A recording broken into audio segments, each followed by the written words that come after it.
కూడదు. పాము సంతానకారకత్వం దగ్గర నుంచి పాము అనేక విషయాల్ని మనకి ప్రబోధం చేస్తుంది. అందుకే మీరు జాగ్రత్తగా గమనించండి, అసలు దేవతలు ఎవరికీ కూడా పాముతో సంబంధం లేకుండా ఉండరు.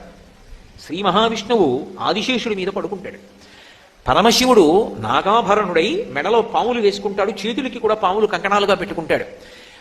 అసలు విఘ్నేశ్వరుడు నాగ యజ్ఞోపవీతం వేసుకుంటాడు, పామునే యజ్ఞోపవీతంగా వేసుకుంటాడు. శ్రీకృష్ణ భగవానుడు కాళీయమర్దనంలో ఆయనకి ఏ రంగస్థలం పనికి రాలేదు. ఆయన కాళీని యొక్క పడగల మీద తాండవం చేశాడు.